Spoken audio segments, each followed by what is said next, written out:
महाराजांचं नाव आहे बंकट स्वामी महाराज.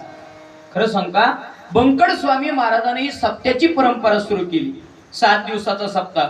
पहिले सकाळी काकडा, लगेच ग्रंथराज ज्ञानेश्वरी पारायण, गाथा भजन, विश्रांती झाल्याच्या नंतर भावार्थ रामायण, लगेच 4 वाजता प्रवचन, हरिपाठ, कीर्तन, संध्याकाळी जागर.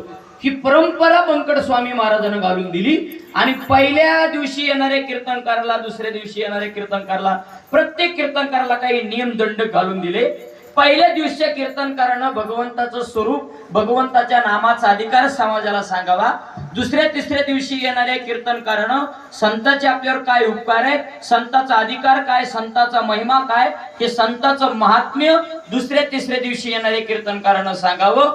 चौथ्या पाचव्या दिवशी येणाऱ्या कीर्तनकारानं भक्ती सांगावी. भक्ती केल्यानं काय होतं, भक्ती, ज्ञान, वैराग्य समाजाला सांगावं. 6व्या दिवशीच्या येणाऱ्या कीर्तनकारानं समाजाच्या हिताचा समाजाला उपदेश करावा.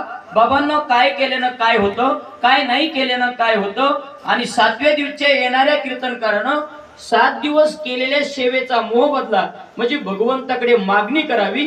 आणि 8व्या दिवशी येणाऱ्या कीर्तनकारानं वर्ष श्राद्धाचं महात्म्य सांगावं.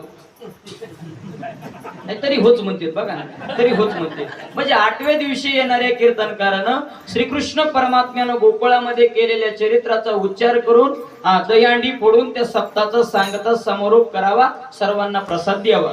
म्हणजे बंकट स्वामी महाराजांची परंपरा. म्हणजे भंडाऱ्याचं रूपांतर तुम्ही अखंड हरिनाम सप्ताहामध्ये केलं आणि 203 वर्षाची परंपरा टिकून ठेवली.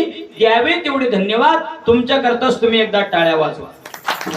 आणि या 203 वर्षाच्या परंपरेमधील आजची माझ्याकडे आलेली कितवा दिवस आहे, बोला बोला, जाहिरात बघितली नाही म्हणून सांगायला लागली. 4थ्या दिवसाची कीर्तन रूपी सेवा सर्व ग्रामस्थाच्या वतीनं माझ्याकडे आलेली. सर्वांना द्यावे तेवढे धन्यवाद. आणि सेवेला सुरुवात. विठ्ठल.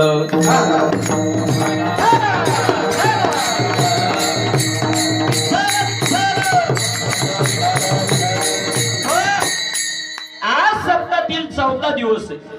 लक्ष द्या बरं. आज आपण अभंग सेवेकरता निवडलाय ते फार मोठे संत आहेत. त्या संताचं नाव आहे जगद्गुरु तुकोबराय. काय अधिकार असेल हो माझ्या जगद्गुरु तुकोबरायांचा? ऐका, आपल्या घरामध्ये एखादा माणूस जर आजारी पडला, त्या माणसाचा आजार बरा होण्यासाठी आपण ज्याला नाही, जिथं नाही तिथं नेतो. बार्शीच्या हॉस्पिटलमध्ये नीट नाही झालं तर पुण्याला नेतो, पुण्याच्या हॉस्पिटलमध्ये नीट नाही झालं तर मुंबईला नेतो. का? आपण वाचलं पाहिजे. काळानं आपल्यावर झेप नाही घेतली पाहिजे. काळाच्या भीतीने आपण पुढे पळतो. ऐका जामकर,